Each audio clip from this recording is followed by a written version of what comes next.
on in the inner cities where most of the population is predominantly black. Chicago's raking up body counts like it's a video game, yet has the highest form of gun control. It's not a gun problem. It's not even a violence problem. It's a culture problem. It's a poverty problem. It's a history problem. Middle America has more guns than food, but they aren't killing each other like they have 9 lives. You can't blame the government for the state of the black community, then try to backdoor and advocate us wholly depending on them for our safety. Everyone in the inner city isn't a gangbanger. So what about those people? You want to leave those people defenseless too?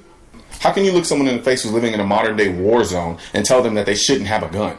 Is the U.S. Army going to be in Chicago when someone's house gets invaded? Are the police going to be there when somebody gets robbed? Or are they just going to show up and take the report about what happened?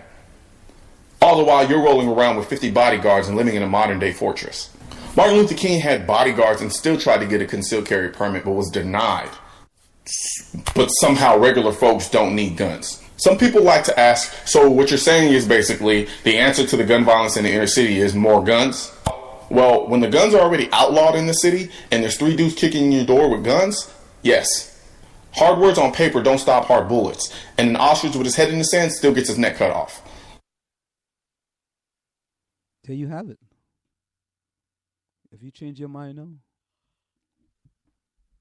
No.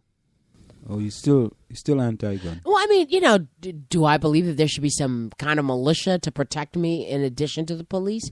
Perhaps. A militia? A militia, yes. Are you serious? Yes, I'm very serious. South Orange or Maplewood? You want a militia in South Orange or Maplewood to protect you? Yes. No, I'm being facetious. Oh, no. okay. I was just wondering, man. That's how you scare me. You scaring me now.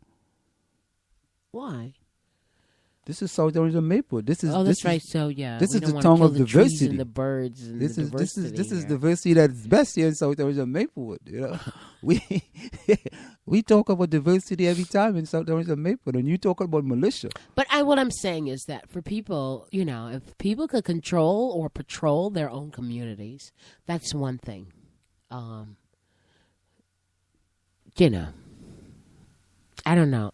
I'm not ready to talk about guns today, Anselm. I'm not thinking about guns today. Okay, that's fine. Should teachers have guns? Wouldn't it be nice if I could walk into a classroom with a gun? Are you serious? Now, see how there you go. Teachers Why not have turn guns? Yeah, man. For what? When is the last time did you hear a student kill a teacher? I guess we don't hear about those things. When's the last time you heard of a teacher? No, Sandy Hook. Sandy Hook? Yeah. Oh, but that was that wasn't a student from the school. Though. But the student with that woman, and they found her body. He's an older student. They said he had mental problems. Who's that? I don't know her name. My husband might know better. He watches the news more. But Okay. I hope he doesn't look at facts now. I know, right? But they're trying him as an adult. He's like 15. Mm. He had all kinds of facts about where her body was, and okay. they're trying him as an adult.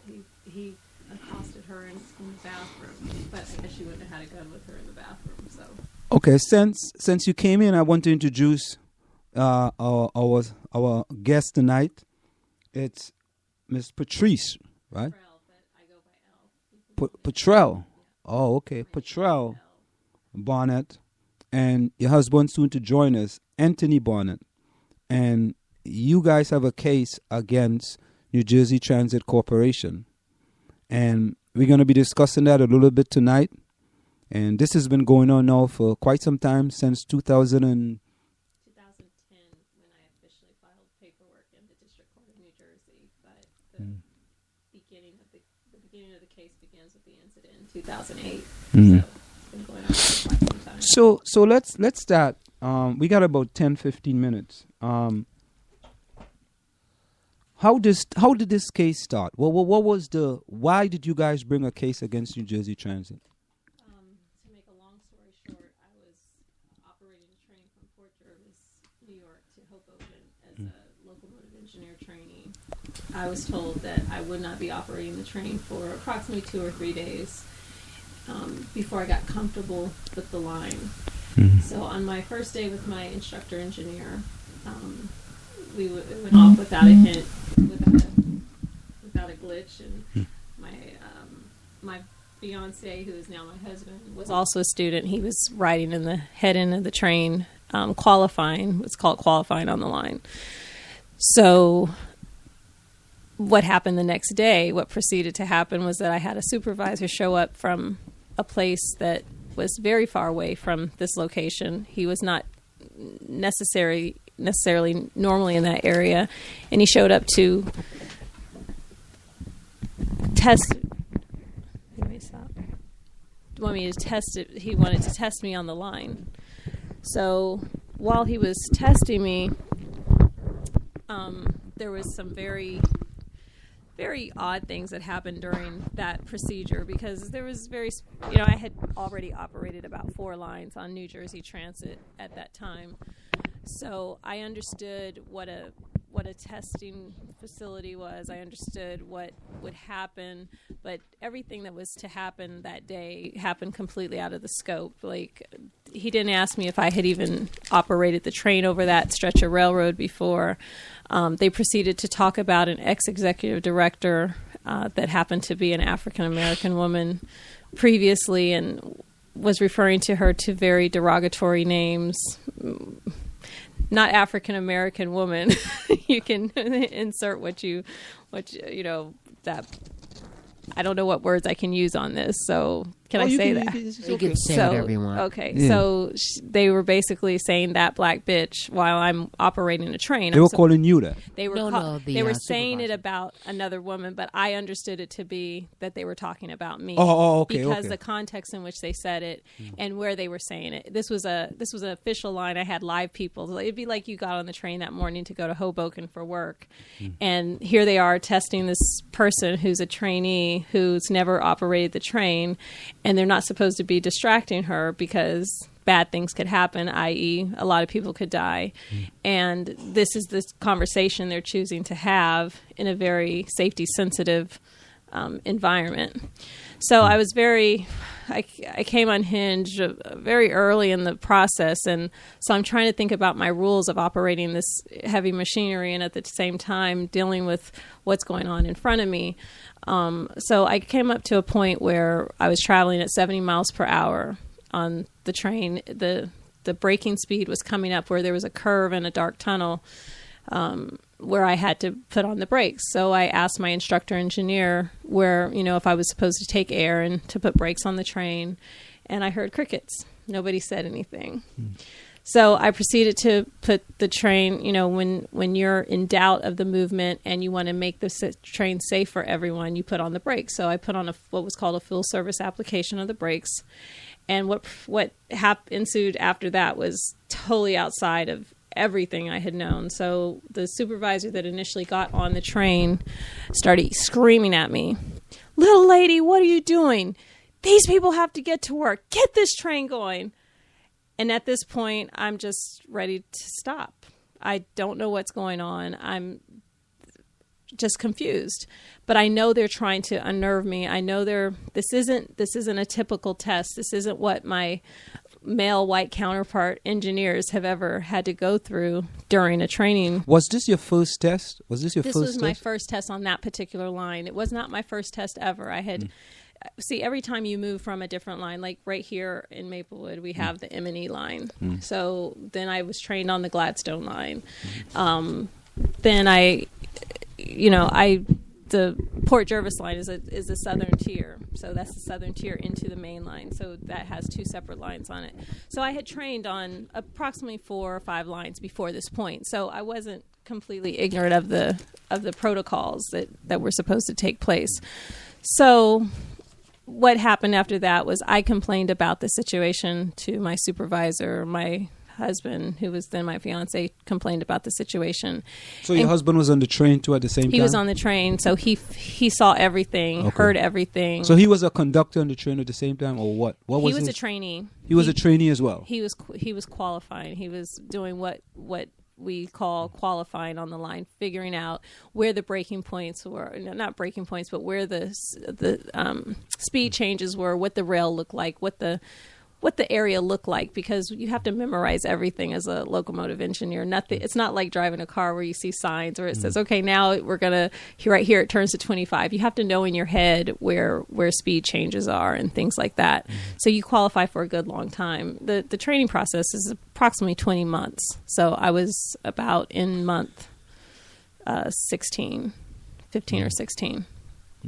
So after this happened, what next when you complained to the supervisor? What happened after you complained to the supervisor? So consistent with their policy where an investigation should have taken place, nothing happened. In fact, the only things that did happen was I was pulled to the side and told multiple times to lay low and keep my mouth shut, and I would have a long, happy career. Okay. Not exactly the answer I was looking for in the remedy, because I felt like what these supervisors did was wrong. I felt like I was discriminated against based on my gender and or the color of my skin. I wasn't sure why it had happened. I just knew that it was wrong. What proceeded after that was approximately 2 weeks later, my fiance was fired now he took a verbal test after taking a written test that showed that he was proficient on the line. So wait a minute. He was on the train with you at the same point as a trainee, right? They now have you. Why did he get fired? But this was you against. Was there a complaint after you complained? Both of us complained. Or both of you complained? Both of us complained. Okay. For him, they just weren't going to have. For whatever reason, they chose to see. They were trying to get both of us out. They were doing different tactics. For me, they were trying to work through tactics of intimidation and ridicule. They felt like that. Possibly they felt like that wouldn't work for him, so they went a more direct route with firing him. Now, what happened was that backfired, because we went to our internal EEO department and we let them know that we knew that what they were doing, that they were retaliating against us for having complained about the situation in Port Jervis that day. Now, there was all kinds of emails flying around about how we should have been terminated and that we didn't know our place and how dare we. These are people that didn't know us. One of the supervisors that did the testing, he spoke about how lazy we were, and we didn't know him from Adam. So it felt very discriminatory. It felt like he was attacking our character based on, how you say, oh, those lazy black people, they don't do anything, because he didn't know us. He didn't know our educational background. He didn't know our work ethic. He didn't know anything to be making those kinds of accusations about us. So what continued to happen throughout from October 29, 2008, this happened. What happened throughout the month of November and into December was that no one investigated anything. In fact, I had received a threat from my direct supervisor in mid-October, for which I complained about that, and I was told not to make any more complaints. So don't complain about anything else. I don't want to hear anything else. Those were my supervisors exactly. I don't want to hear anything else because I can't do anything about it. So despite policies, despite having an EEOC policy against discrimination in any form, despite having a policy that's read, any and all complaints will be investigated, I received no investigation. And in the terms of Title VII and how that operates to protect people of all gender, race, pregnancy, whatever issues people have, if you have a policy like that in a corporate situation, you have to adhere to your policy. You have to do exactly what that policy says. And nothing was done. Everything was done to covertly say what was happening, but to basically put it in my husband and I's lap that what we did was jump the chain of command and went outside of the scope of what we should have done. Now, your husband was fired, you said 2 weeks after. That's it. So he was fired in November? He was fired November. November 2008, he was fired. Correct. Okay. So, and then what happened with you after November? So after November, when we went to the EO, they went on to say that what happened to him was unfair, yet they still counted that firing against him. They counted that as a test against him that they never corrected. They still never investigated the situation from back at the end of October. And they continued to, that's shortly after, that's when I was issued a threat. And I just knew that I wasn't going to get a fair shake. And when I received the threat, then I feared for my life and for the life of my husband at that point. So I wanted to just go as far away as I could, which we did. We left New Jersey altogether. So when